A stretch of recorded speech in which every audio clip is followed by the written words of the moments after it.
Blah, blah, blah. Hello, ladies and gentlemen. I am Dracula. Okay, so I'm not really Dracula, but we all know who Dracula is, right?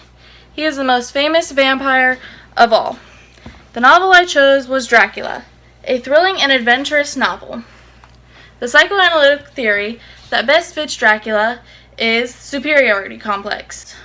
But before we get into it all, let's get into the author, Bram Stoker. Bram Stoker's full name is Abraham Stoker. He was an Irish writer. He was born in Clontarf, Ireland on November 8, 1847. When he was young, he enjoyed listening to his mother's stories. The stories he enjoyed the most were about the cholera epidemic of 1832. Cholera is an infectious and often fatal bacterial disease of the small intestine, and it was likely caused by contaminated water. So mainly it was the lower class that was affected by this because they had less access to more sterile water. Over 3,000 people died from the disease. He was a graduate from Trinity College in Dublin, Ireland, and he majored in mathematics, which has nothing to do with what he ended up doing with his career. He worked in the Irish civil service for 10 years. He contributed theater criticism in an article in the newspaper of the Dublin Mail.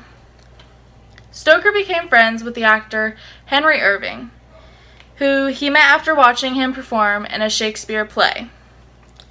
And in 1879, he became Irving's manager. In 1878, so 1 year earlier, Stoker married Florence Balcombe, and soon after they moved to Cheyne Walk, Chelsea, in London. He only had one son named Noel Thornley Stoker. Soon after Irving's death, Stoker suffered from a stroke. The stroke caused many complications, and he died soon after. He died in London, England, on April 20th, 1912, at around age 65. He wrote many novels. His first novel was The Primrose Path, which he published in 1875. His second novel he published was The Snake's Pass in 1890. He wrote two other stories, The Water's Moan and Anthenium, which those two are about vampires also, so they kind of correlate with my novel Dracula. Now, the best novel he ever wrote was Dracula, and it didn't really blow up until after he died. So he published it in 1897, and it's considered a horror novel. Now, people thought that children shouldn't read it because it was scary. In my personal opinion, it's not scary enough to be not able to be read by children or anyone at all. I mean, not like children would be very interested in reading it because it's very long and complicated to read, but I don't get the whole scary part. Overall, he wrote 12 novels, and that was most of his career. Hey guys, so this is our reenactment of the novel Dracula. I had my family and some friends help out, so I hope you enjoy. Without further ado, let's get into it.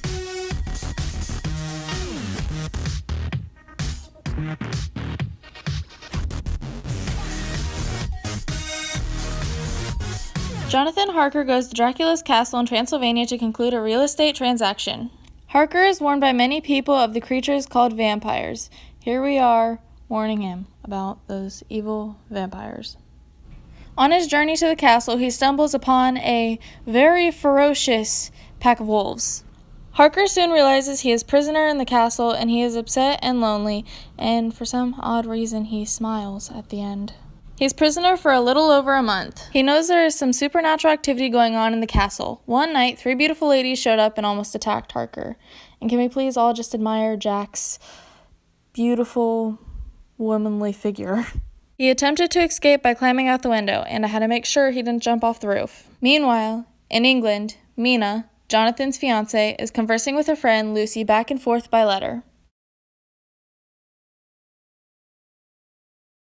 Mina decides to visit Lucy in Whitby to catch up with her old friend. While in Whitby, a ship wrecked on shore, and the captain is dead.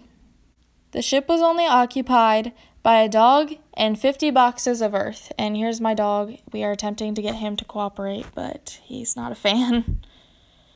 After the shipwreck, Lucy begins to sleepwalk. And as you can tell, she's not a very good sleepwalker.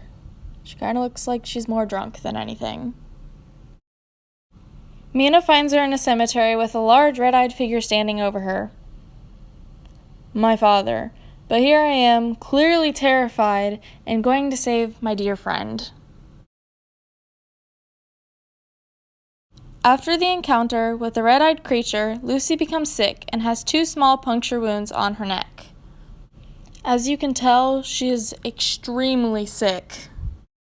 Dr. Seward has no idea what the marks are from, so he sends for a friend, Dr. Van Helsing.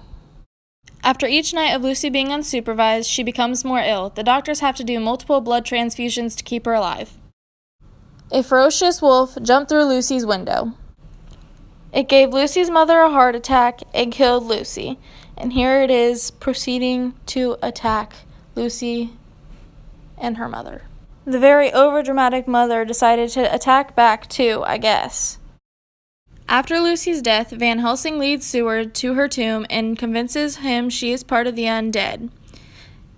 While she is sleeping, they drive a wooden stake through her heart, cut off her head, and fill her mouth with garlic. She is literally the worst person getting killed ever.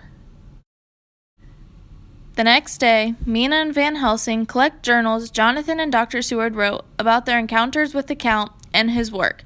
They were hoping the work would lead them to Dracula. Everything is going well until a mental patient lets Dracula into Dr. Seward's place, and he preys on Mina. Mina slowly begins to transform into a vampire, so she has to stay out of the plans. She has to stay out of the plans because the Count can see what she sees, and it could ruin the plans of killing him. The men take all the earth boxes, so the Count has no choice but to go back to Transylvania.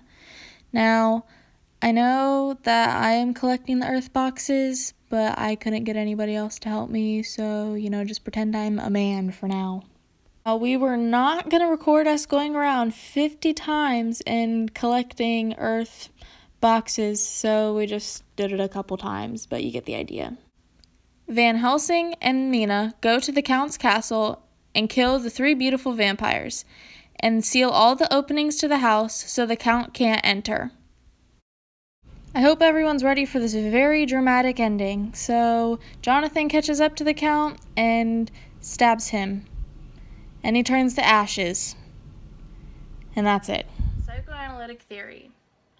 So, the definition of psychoanalytic theory is the personality theory, which is based on the notion that an individual gets motivated more by unseen forces that are controlled by the conscious and the rational thought. Now, the psychoanalytic theories are based off of Sigmund Freud. There are many different types of psychoanalytic theories. So there is unconscious versus subconscious, desires, defenses, id versus ego versus superego, Oedipus and Electress complexes, and many other complexes are included in this, and psychological disorders. Now, the complex that's most relevant is the superiority complex. Now, according to Merriam-Webster, the definition of superiority complex is an exaggerated opinion of oneself. So, mainly that person thinks more highly of themselves than others see them. So, they just kind of think that they're so much better than everyone else, and they definitely act the part. The literary theory that best fits Dracula is superiority complex. Now, superiority complex is a real-life disorder also. Like I explained earlier, superiority complex personality disorder is the name of that disorder. There are many symptoms stated in the article by Rashmi Sunder. Some symptoms include excuses, aggression, and mood swings. There are many quotes in the book that reference Dracula with superiority complex. Excuses is the first symptom on the list, and there's a quote that represents the symptom perfectly. Dracula said, "I pray you, be seated and sup how you please. You will, I trust, Excuse me that I do not join you, for I have dined already, and I do not sup. Page 23. Dracula said he had dined already, and he will not be joining Harker. He made up an excuse to not join Harker for dinner because he only dines on blood from humans, so there's no need for him to eat, and that would kind of expose him if he ended up not eating with Harker. He literally said, "Excuse me," in this quote, which is the perfect example of an excuse because, he used the word excuse. The second symptom listed is aggression. Stoker states in one of John Harker's journals, "When the Count saw my face, his eyes blazed with a sort of demonic fury, and he suddenly made a grab at my throat." Page 34. There's a lot of aggression taking place in this quote. This quote ties in with another quote that references the mood swings. So the quote referencing mood swings is, "It made an instant change in him, for the fury passed so quickly that I could hardly believe it was ever there." Page 35. Dracula went from crazy fury to instantly calm in a matter of moments. In John's journal it states, "Never did I imagine such wrath and fury, even to the demons of the pit." Page 51. John talked about how the Count wasn't in the room, and the next thing he knew, he was there, and raging. Those are some of the examples of superiority complex disorder symptoms, and quotes that show Dracula fits the description. There are other descriptions that fit Dracula that aren't mentioned in the article, like possession, narcissism, and controlling, all show up in the book Dracula, in the character of the Count. Dracula states, "This man belongs to me." Page 51. When someone thinks they're superior to others, they think that they own people and objects. In this quote, the Count is claiming Jonathan Harker as his own.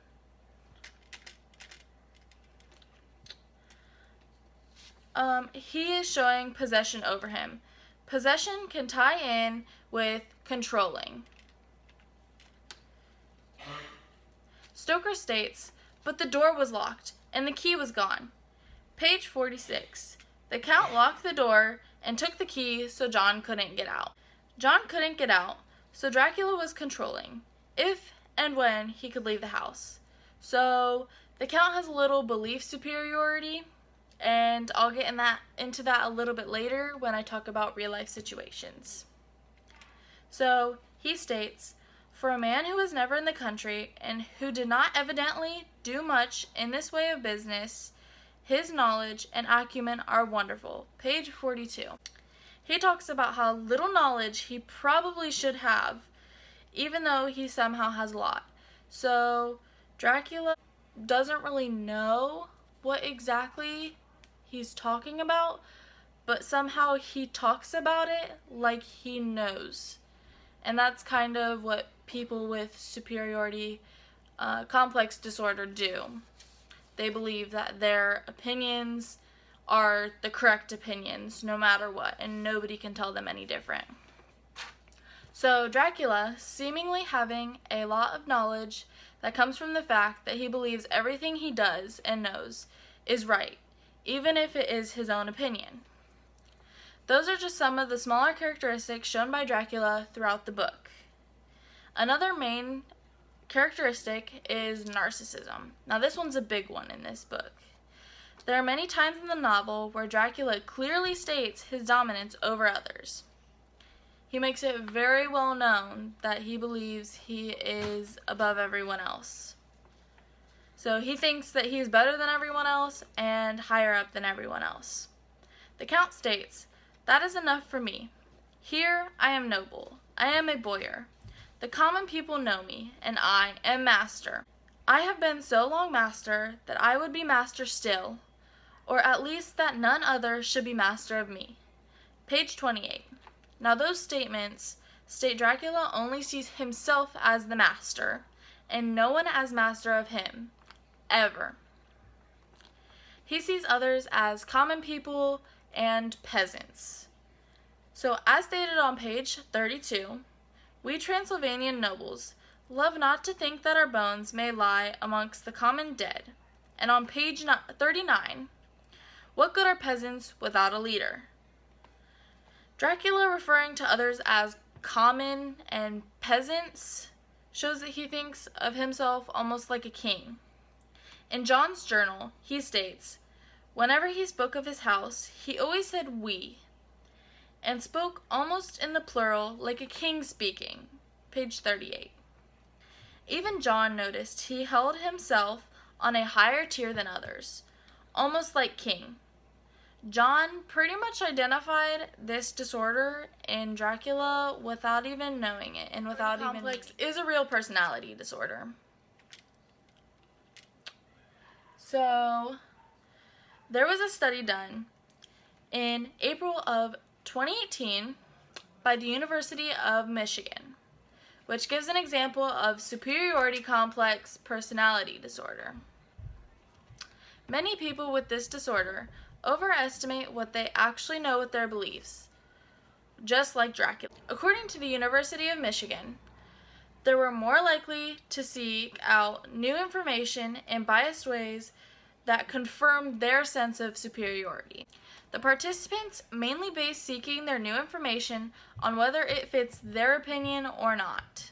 They want to feel like they're right and admire when information backs them up.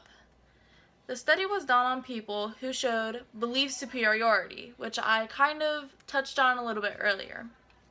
So pretty much, they think their views are superior to other viewpoints as it relates to political issues, states the University of Michigan. So this study was done on political beliefs, but there are other topics that belief superiority applies to also. This just gives a definition to belief superiority, but it states that the main topic of the study is on political opinions of the participants, even though there can be different topics. In the research, there were a couple questions asked about the political belief superiority. So some of the questions asked were, do people who think that their beliefs are superior have more knowledge about the issues they feel superior about? And do belief superior people use superior strategies when seeking out new knowledge? So they're asking pretty much, because people believe something and it's their own opinion, do they actually have more knowledge about the subject? Do these people use certain strategies when looking for new information? The researchers found the answers to these questions. The University of Michigan states, participants reported their beliefs and feelings. Researchers asked them how much they thought they knew about these topics and had them complete quizzes testing their actual knowledge about those issues. They used this information to answer the first question. So participants who were high in belief superiority thought they knew a great deal about the topics. To find the answer to the second question, researchers presented participants with news articles about political topics and asked them to select which ones they would like to read. It was found in the data that individuals strongly preferred information that supported their own views. So if it didn't support their own views, they were more likely to just look over it and not give it a second thought, because they don't care what anyone else thinks. They only care about their opinions and what they think. This proves that there are studies out there that prove superiority complex can happen in real life. There are many different types of psychoanalytic theories, but superiority complex fits Dracula the best. The summary gives a rough idea to the plot of the whole book. A quick explanation of the analytic theory helped to understand the theory to compare to the novel. There are many instances where superiority complex was shown throughout the novel, with the help of an article by Rashmi Sunder, which provided some symptoms to go off of and kind of back up my point. Even just some common sense of superiority complex characteristics which prove the point of superiority. Superiority complex is not only a theory, but a disorder too. So, this is not only in literature, but in real life too. Dracula is a clear example of superiority complex.